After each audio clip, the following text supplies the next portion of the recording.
Against the Current is sponsored in part by ServPro of Pulaski and Laurel counties. When fire or water damage takes over your life, trust the team in green at ServPro to help you make it like it never even happened.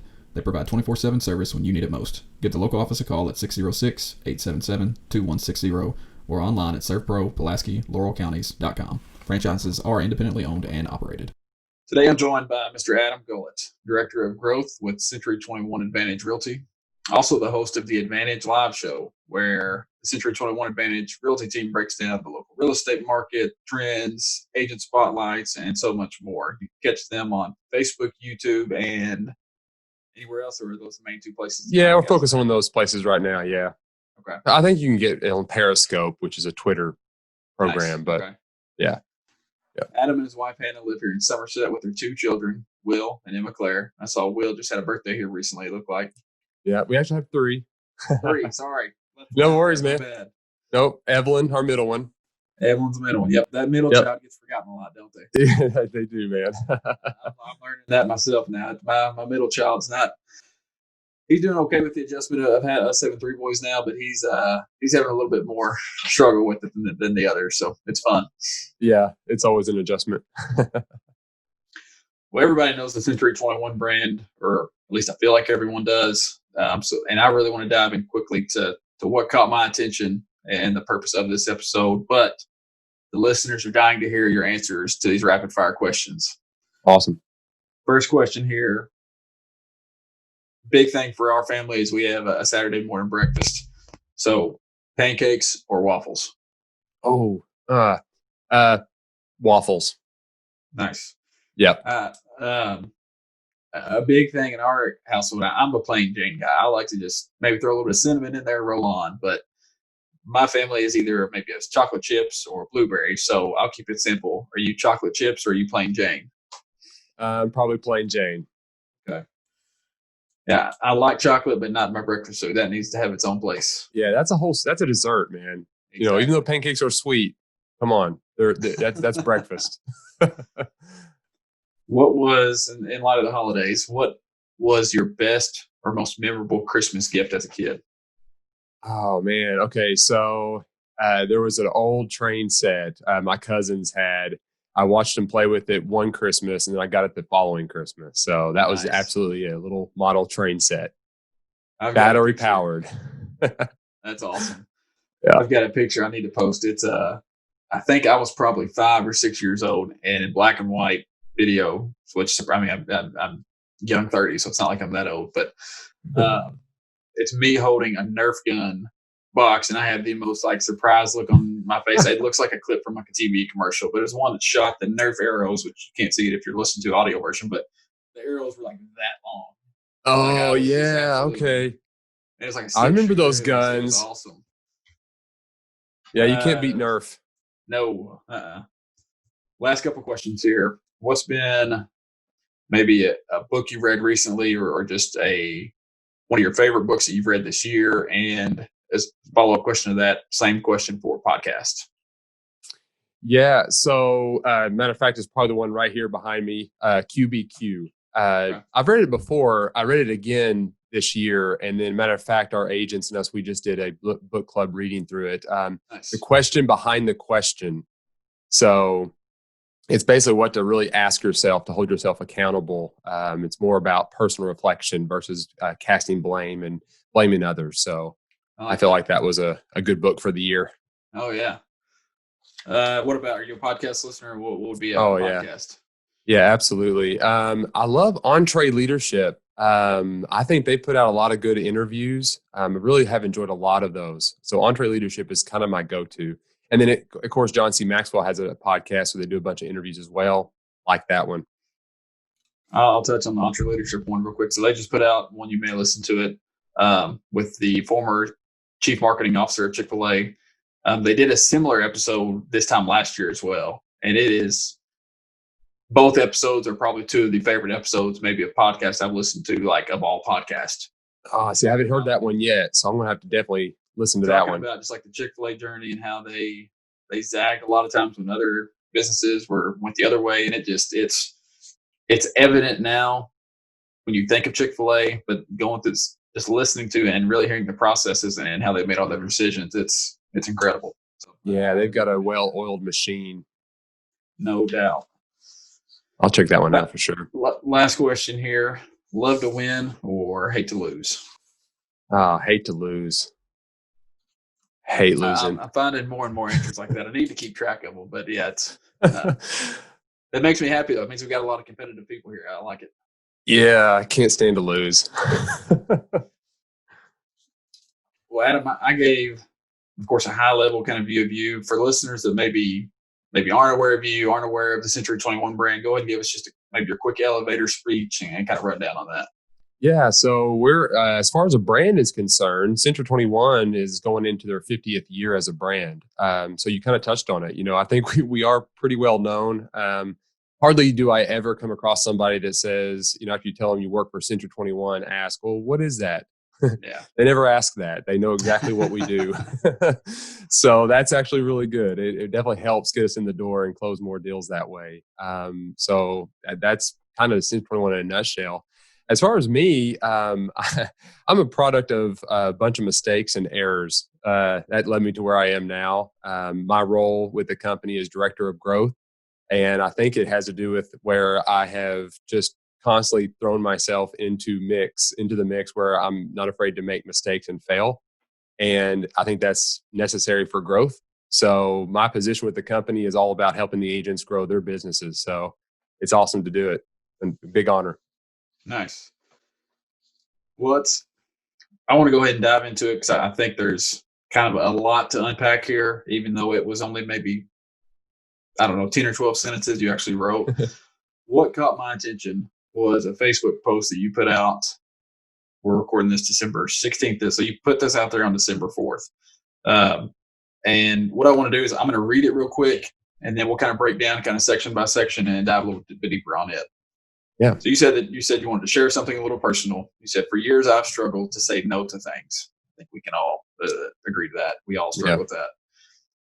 You said I was the yes man, and it didn't take long to realize that always saying yes led me down a road of exhaustion and pure anxiety. I finally began to take control of my life and mainly my one asset I could actually control, my time. I became religious about how I managed it. I spent the first few weeks just writing down everything I did every single day and at what time I did it. After a month of tracking all of that, I took a deep dive into how I was spending my time and began to eliminate the things that didn't produce value for those closest to me and that didn't help me accomplish the goals that I wanted for my life. Again, I think every single person can agree that this is exactly the track that they would want to take. Yeah. So you bought a planner and you time blocked your entire day with the activities that you wanted to keep in your life, and you lived by it every single day. You knew that in order for you to be able to maximize the time, you needed to get up early and plan out your day. So that's what you started to do and got up every day at 5 a.m. Then at night, you wrote down in a journal things about the day that stood out to you as far as wins, things you're grateful for, people you connected with. And it quickly became one of your favorite things to do in your day and helped you program your mind for a peaceful rest and for the next day. And many years later, you've purchased multiple planners that have daily goals, daily wins, monthly goals and wins, and years of successes in it. And you look back on it and you can be encouraged. You also have a year's worth of planners that's full of important moments in your life.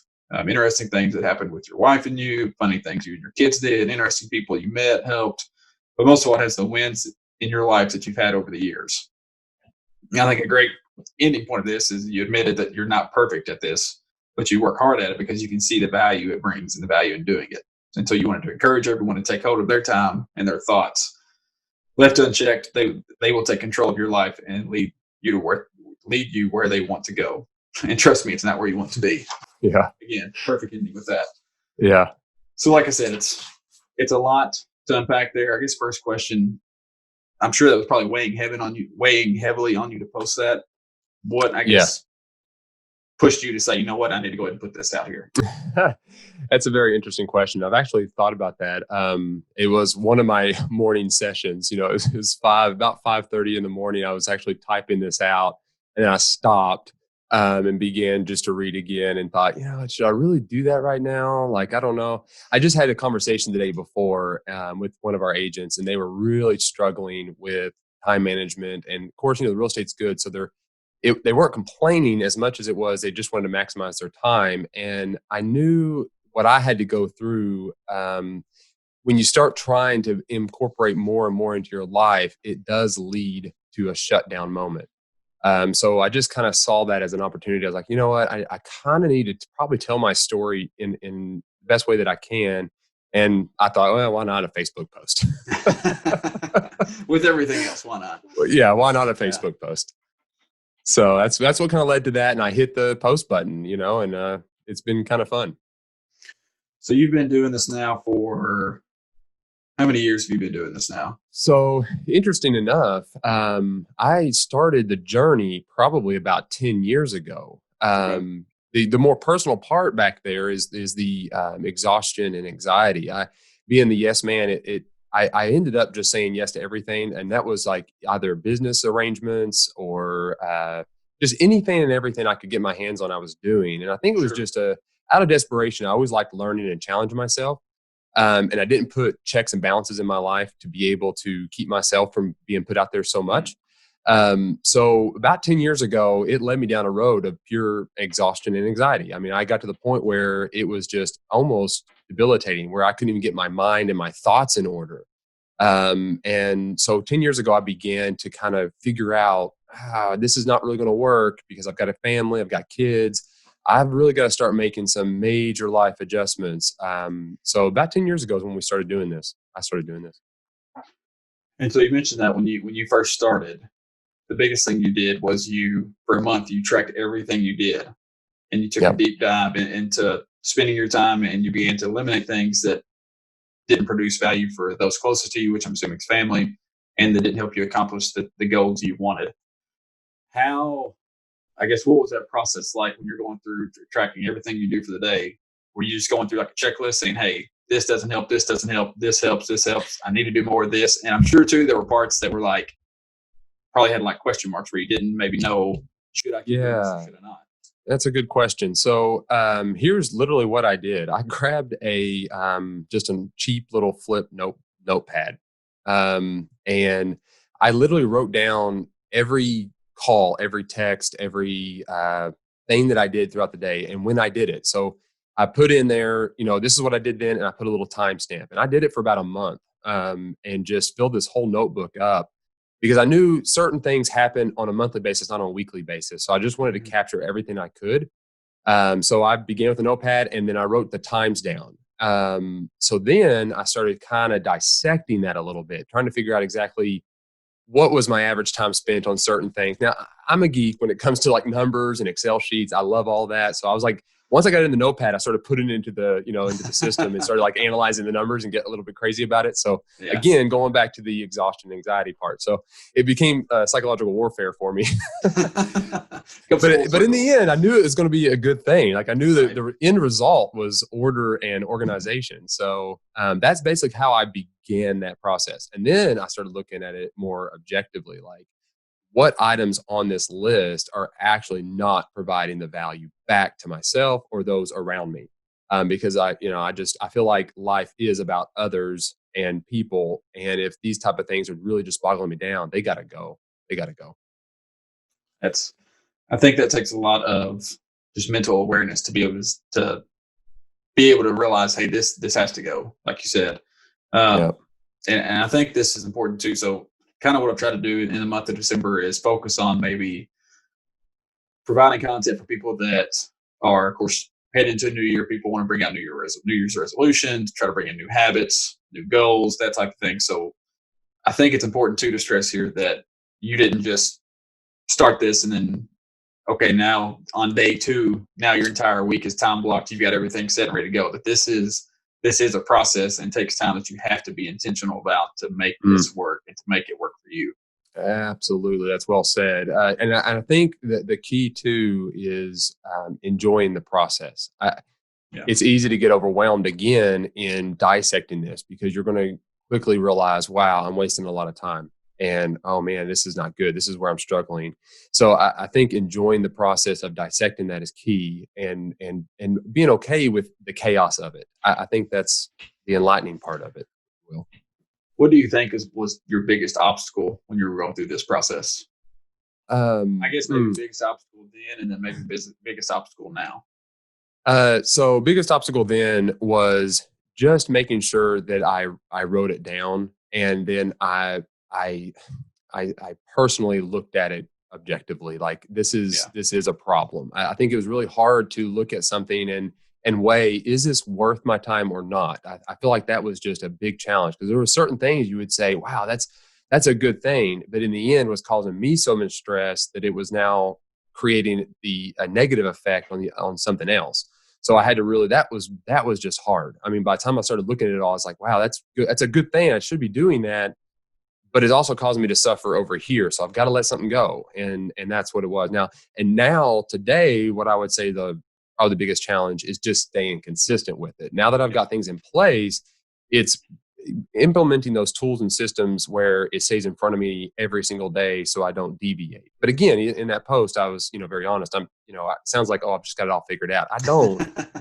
By far, it's not figured out. It's still a process, and it's time, right? I mean, your life changes, so you got to be able to adapt to it. So I would say making sure it's consistent and you find the time to do it, and that you're okay with change and adapting to the environment that you find yourself in on a daily basis. Did you have maybe it was a mentor, maybe your wife, someone there that you kind of consulted with too on a lot of these decisions, and said, hey, I'm looking at it this way. Am I looking at this right? Or do I need to look at it a different way? Yeah. I had a few people. So one is for sure my dad. He's really just a calm person. And it's just like, if I would say I was struggling, he would always just provide that solid advice, right? It's like, hey, really, son, this is the way you should be doing this. Right. So in a very loving way. And but if anyone knows my dad, they know Denver. I mean, he's really easygoing and soft spoken, but usually when he speaks, it's profound. So, and then of course my principal broker, Steve Robinson, owns Central 21. He is absolutely a voice of wisdom. He knows a lot about stress and workload and all that. So bouncing ideas off of him was definitely a true asset. And some spiritual leaders as well, pastors and things like that too, for sure. I know when you started this, you said you went to basically grab paper and pen and started writing. We talked a little bit about the use of Excel. Are there any maybe use of technology items that you use, anything like that now that you've kind of gotten more hang on it that you found has really been a benefit to you? That's a great question. And actually, yes, it's on Excel, but it's going to come across as, but Google Calendars, but in a very different way. And this is something I've kind of developed, and I call it my time audit. So what I do is I have a different calendar that I set up, and I name it my perfect week. And basically, is that stemming from Michael Hyatt? Yes, like his ideal week. Yeah. Right. So basically, I took his the Full Focus Planner, his idea about where he has you do the ideal week. Yeah, the ideal week. And there it is, man. Yeah, I've got mine right here in front of me, man. Nice. So, so I took that and I just made it digital. I made a calendar inside of Google Calendar. And I have, my morning routine and all that. And I have everything mapped out, when drinking coffee, making coffee, everything. I time blocked that in each one of those little segments. And I color, Google Calendar allows you to have a color, and you can select multiple calendars and they can overlay one another. So to me, what I call it my time audit, it's when I have my ideal week in there. So if I want to really see how I've scheduled my appointments and what I've done when, I can turn on the ideal week, or my perfect week is what I call it. And then highlight my, C21 calendar, personal calendar, and all those type of things. And they'll pop right into that calendar. And I can just quickly look at that and say, oh, here's how I'm managing my time. So it's a great visual, and it's digital that way. So I can open up on my phone and everything anytime I want. So it's really, really, really convenient. That takes it a step further. I really like that a lot. I use Google Calendar religiously, and my wife is integrated with mine, so that if she schedules like doctor's appointments, she has meetings, whatever it may be, that I can always see that too. She can see mine. But I really like the idea of taking that a step further and time blocking on a separate calendar, so that hey, you can overlay that. You can see, if I try and schedule an appointment, then I probably really shouldn't be scheduling it at that day and time. I need to be moving it over here to maybe Wednesday instead of Tuesday. Yeah, exactly. Yeah, it makes it a whole lot easier. And I share it with my wife. My wife sees it. Right. She knows exactly what my ideal week would look like. And she, helps out with that too. Like if we need to do something in family, she knows this is kind of what my agenda, my goals are. So accountability is there too.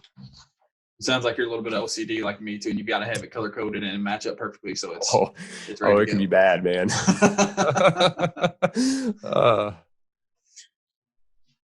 Transition here a little bit.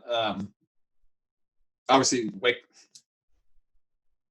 touch a little. So I agree personally with the waking up at 5 a.m. when we weren't going through a newborn phase like we are now. No, you get sleep whenever you can when you got that. Exactly. I try to do that as religiously as possible just because it's the benefit of just that extra hour and a half, 2 hours is incredible to taking back your day. But touch a little bit about that for you and why you did that and kind of what I guess maybe you've learned from it too. Yeah, so that's good. Couple things I would say for sure is when I started looking at my schedule and started dissecting it, I was waking up, not late, 6:30, 7 o'clock every day. But I quickly realized when I was doing an audit of my time that I the typical statement, I don't have enough time in my day.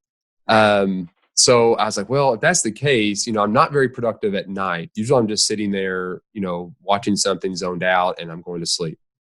So if that's the case, then I need to maybe readjust that and kind of look at my morning time. And I did know when I woke up at 6:30, 7 o'clock, I was pretty alert and I retained information pretty well. So I thought, well, if I'm going to wake up early, I'm going to do it at 5. That seems reasonable. I can go to bed at 10:30, 10 o'clock, still have time with the family and the wife. I'm not really missing anything at that point. And then wake up early and have that quality of time to do a few things. And again, I'm a creature of habit. So like at night, I have a certain cup that I pull out. I pull out the water cup. I get the coffee pot ready. I got the books that I'm reading, the Bible's ready. I've got the planner. I've got it all set out, and I'm ready in my office. And I wake up 5 o'clock. I come in, walk through the routine, and then just get started. And I just got a system that I run through. I'll definitely start out with my Bible, then some prayer. Then I kind of read. Usually, I'll read something really easy in the morning. Usually, it's a soft read for the first 30 minutes or so, and then I transition into maybe something a little bit more deep as I wake up, get the coffee going. Gotta let that caffeine hit first. Yeah. So that's kind of the reason why I started doing 5, and I started researching other people that were successful. Like, when did they wake up? What kind of routines did they have? I feel like learning from the best is always a good idea. And I noticed the common trend was most of them went to bed around 10 and woke up around 5, and they followed something very similar to that. So I was like, you know what? That's something to model after. Yeah, and I'll just kind of follow up with you on that. So when I again, not going through the newborn phase, I still make my coffee. So I have one of those coffee pots that grinds the beans and gets it fresh, which I grind the beans the night before, so I'm not loud in the morning and wake everybody up. So it probably isn't as fresh as it could be. But I noticed too, when I don't have that coffee set, because it takes 10 minutes probably the night before to clean it, get it ready for the next day. And if I don't take the time at night and do that so it's ready the next morning, regardless of what time I wake up already, it throws the whole day off because I didn't have that routine set up and didn't have it the right way. Could not agree more. Yeah. Could not agree more. I have, especially in the morning, I feel like routine in the morning is more important than routine in any other time of day. Like Absolutely, it just sets 100%. The whole day in order. Yeah. So kind of next step with this, so we're waking up 5 a.m. every day. Then at night, you said you started to write down in your journal things about the day that stood out to you. Yep. I've been reading personally myself a lot about this and the benefits of doing it, why people do it, what that looks like, and talk to me about why you did that, about what it's meant to you, and how it's helped you. Yeah. So it's really I started journaling because going back to the beginning, when you started talking about exhaustion and anxiety, it was like my mind was not as clear as I wanted it to be. And I felt like I was missing a lot of opportunities in my memory about what happened throughout the day, and especially with my family. So I was like, so I'm going to start journaling. It's just a discipline I'm going to start with. So that was actually one of the things I started doing even while I was tracking my whole day. I started journaling things because I wanted to capture not only the process that I was going through, but also all those moments of the day. So, so that was really kind of what that was about. It was about helping my mind get in order, and then almost like a data dump before I went to bed. So that way I kind of got everything off my chest, and I felt a little bit more at peace because I've now recorded either, the bad or the good or whatever's happened. I've got it down. So if I need to go back, I can, and I don't have to worry about it right now. It's there. It's going to be there when I get back to it, and I can open it up and look at it and address it if I need to. So that was kind of what the journaling was. And now it's become really my favorite time. I every night I sit down and I write down key things. I write down the good that happened, the people I came in contact with, special moments with my wife and my family, and just really, really pointed statements. And I'm not long journaling here. These are blurbs. I mean, like little sentences that will trigger my mind when I go back and read it about that day. I don't get into the whole long form writing stuff. I don't really have time for that.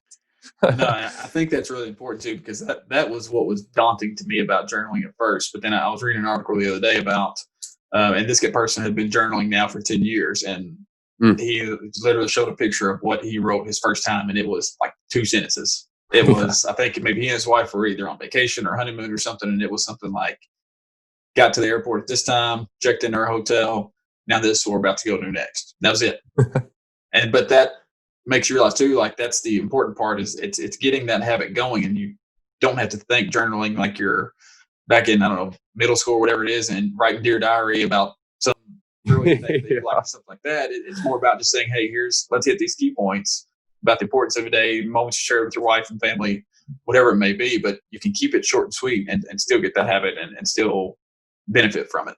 Yeah, it was, and to this day, I can tell you it was about 10 years ago that I started journaling. And the very first journal entry is, man, this time management thing sucks. That was the very first one I wrote. And that was all I wrote for that in the whole journal that day. That's awesome. What do you think, I guess, maybe have you learned the most throughout this journey? I would say that life is full of a lot of good things, but the mind wants to focus on the negative. And the only way you can train the brain to remember the positive is by recording those positives. And then over time, that becomes a habit. And so to recall the good that happened in the day is something you have to train the mind to do. It doesn't naturally want to do that. I think it's a really great point too, especially it's no secret how toxic social media can be. Any platform you get on, you may see 1 or 2 feel-good stories, but more times than not, you're going to see the negative, or you're going to remember more of the negative stuff you see. So I think at least, obviously I haven't done this myself, but I think like you mentioned, a potential benefit of this is that you can switch and make yourself have a grateful mindset and have more of a grateful heart, because you're being intentional about trying to remember and put down the great moments or positive moments from your day and really focusing on that. Yeah, that's absolutely true, man. So for somebody that wants to get started time blocking, wants to get started journaling, what would you recommend, and what are some possible speed bumps they may encounter? Yeah, I would say the easiest thing I would follow. I mean, I found the way I did it seemed to work. It seemed to be able to clear my mind about what was really going on in my life, and I think that's the starting point. It's like if you sit down and you just like if you're sitting down to write a goal, right? It's like you can write a goal all day long, but if you don't have that time set aside to then address, what's going to lead you up to accomplish that goal, you're just not going to hit it. So I think the first step is to get what you're doing every single day out, and that way you can see it. And it's really no different than managing money. It's when you look at a bank statement, you see where your money went. You need to be able to look at your time and where it went. So I like being able to see that. So that is step one, and then journal that journey, because you need to see like kind of what your experience is, what you're going through while you're doing that, because those two things together help you to get a really good, bird's eye view about your life. And then from there, you can then begin to rebuild it. To me, that's step one. That's where I would start for sure. The roadblock though, is absolutely just the dedication to do it. There's always going to be something that tries to take you away from doing this. So one of my favorite words is intentional. You got to be intentional. So if anything about this whole process is when you wake up in the morning, you go to bed, you have to be intentional about recording these things. And little by little, that will become a habit. But until you develop that habit, it is a daily effort. And then it gets a little easier, but it does still maintain, you still have to maintain that intentional behavior. But that's probably the hardest saying is making sure you have that time block to be intentional with your time. So we talked Google Calendar. Yeah. What are maybe some journals or planners that you would recommend that would be a good starting point for somebody looking to do this?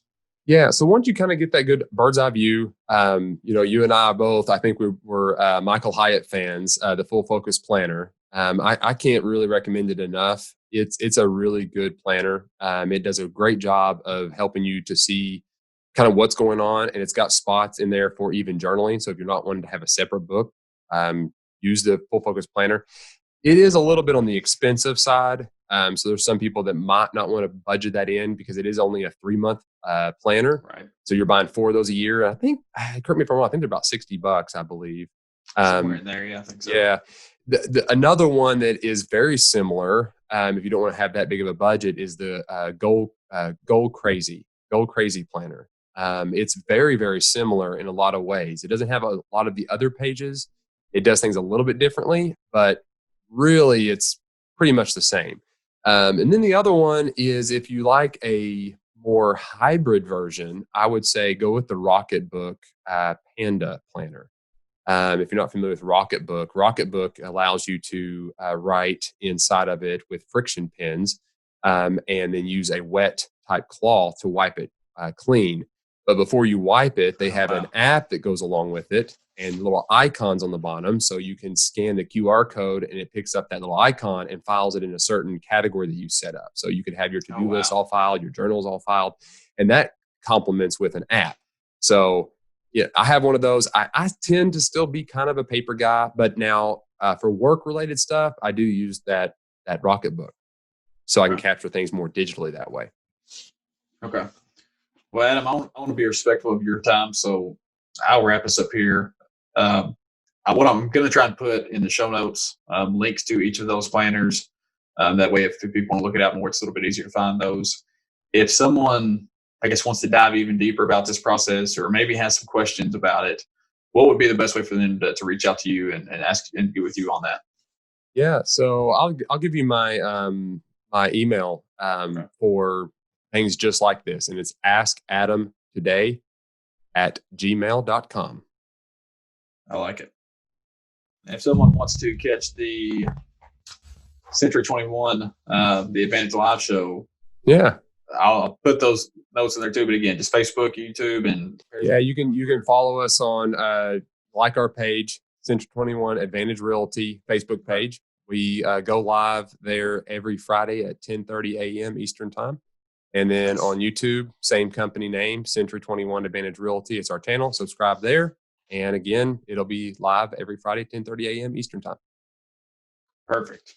Anything else you'd like the listeners to know? Man, you've done great. This is awesome. I enjoyed sharing my story. Well, I appreciate you coming on and just being willing to be open about this and really let us peel back behind the curtains and really get an in-depth look at it all. Yep. I'm forever the student, man. I like it. We'll be having this out soon, so if I don't see you again, have a Merry Christmas. Same thing to all the listeners. Have a Merry Christmas. Appreciate everybody listening and continuing to support this journey.